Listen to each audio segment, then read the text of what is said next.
This is crucial for the Minnesota Vikings as they prepare for a Week 3 clash with the Cincinnati Bengals with Carson Wentz under center, who spoke on all the emotions heading into Sunday, backed up and supported by head coach Kevin O'Connell, and this has fans riled up. We're going to break down all that in this episode of Vikings Digest, but first, if you're part of the 84.5% of viewers who aren't yet subscribed yet and you want to stay up to date on all things Vikings, make sure to hit that subscribe button and the bell icon so you don't miss any of the episodes when they drop. And with that, let's hop straight into it, which is from QB1 to QB2. Not exactly how we wanted it to happen, but here we are where JJ McCarthy is going to miss a couple weeks with an ankle injury, and now it is the Carson Wentz experience. Or if you guys saw Pat McAfee's show talking about it, he says that we are in for a wild ride with Carson Wentz as our quarterback for the next few games. And you guys know with his history, that is come to be expected with the recent happenings in his starting career since his time in Philadelphia when he had that injury that derailed an MVP season.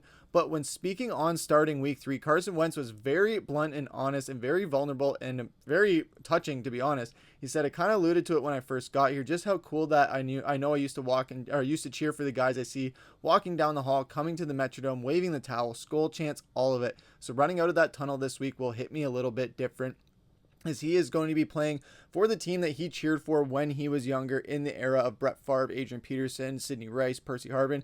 That was mainly the time where I was always a diehard Vikings fan, especially in like the Randy Moss, Dante Culpepper, Chris Carter era, but I was still a bit young and didn't know fully the game of football until that era and that special 2009 season that went to the NFC Championship. And that was when my appreciation and love and sometimes hate of football was really formed in that time. And Carson Wentz was one of those guys who was at the Metrodome every single week, or as much as he could be, to see his favorite team in action. So him being able to play for his favorite team, it's not exactly something that anyone expects to happen in their career, especially once they start playing for a team. They're like, okay, my focus is on that team. That is my new team now. But for Carson Wentz, it's all come full circle where it's finally, it might be his last destination on his stop of teams, but at least ending with where his fandom all started before. And talking about Week 3, saying it's exciting for me, I'm not going to lie.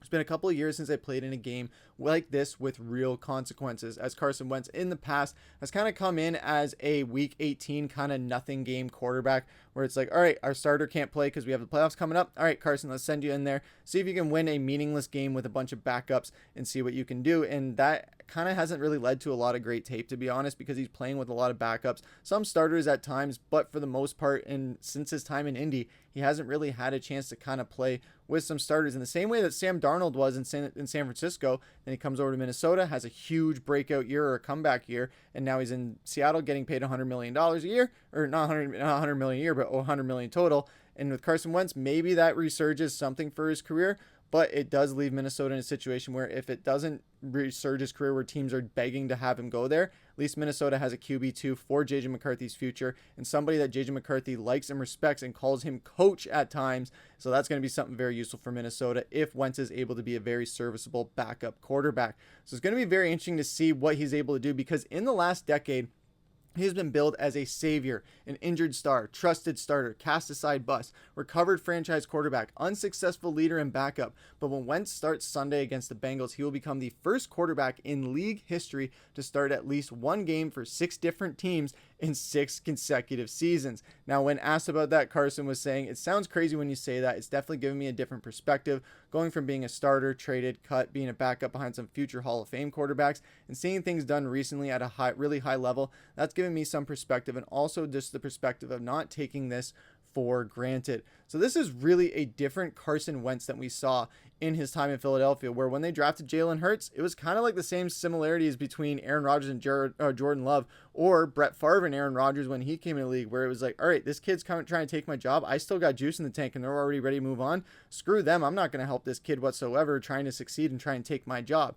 But what Carson Wentz did, it didn't end the right way. He did go to Indianapolis, had some success and some troubles there, then goes to LA, goes around to a bunch of different teams, Kansas City as well. But he was able to see Matthew Stafford, Patrick Mahomes, and some really high-level quarterbacks perform at a really high level. So that's going to be something that can hopefully translate over to Minnesota with that knowledge and KOC's quarterback whispering, so to speak, as people unofficially call him.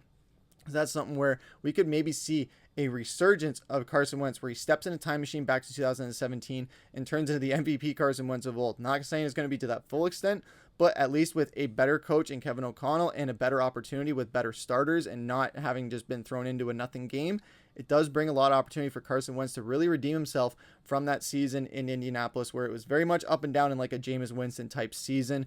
But KOC is not afraid to put Wentz in there and feed him to the Wolves. He says, I told the guys this as well, you got a guy that played at a really high level, played a lot of football, and it ultimately is in a place in his career where I really think you can tap into a lot of that while also shaping a game plan that he's comfortable with and can go out and have consistent success.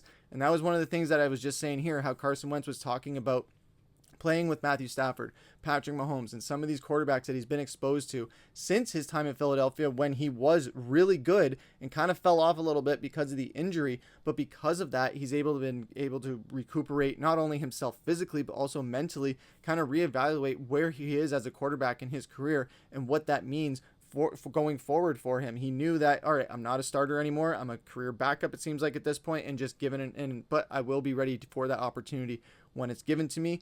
And he's not going to just be an average middle rate backup quarterback. He seems to be determined to be a backup quarterback that can be as good as a starting quarterback if a team needs him to be. And that's what we absolutely need, because these couple of games are coming up and they're going to be rough. He's got to go over the pond to play 2 games one in Ireland, one in England, to play against the Browns and the Steelers. So that's going to be tough for him. He's got Jake Browning and the Cincinnati Bengals, which can't fully count them out. The last time we played the Bengals like this was the exact same circumstances. They had Jake Browning, we had Nick Mullins. It was very ugly and it did not go very well. And then we had Jaron Hall, I think, step in that game at some point. It was a very ugly December game that somehow was still close until the end, but Minnesota just could not get it done.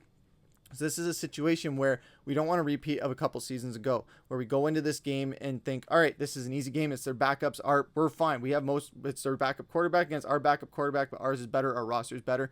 We can't think like that. You have to treat these Bengals as if they're playing with Joe Burrow behind center, because at times Jake Browning can play like that. I'm not saying he is Joe Burrow, but he can catch teams off guard and catch a lot of fans off guard with some crazy performances. Even last week, he threw 3 picks, but he still managed 20 fantasy points. So you take those picks away, and they still won the game. So that's something where he is a guy who can keep both teams in the game, kind of like a Jameis Winston. Carson Wentz is also that type of quarterback at times. So this is going to be a very interesting, potentially very sloppy matchup for Minnesota.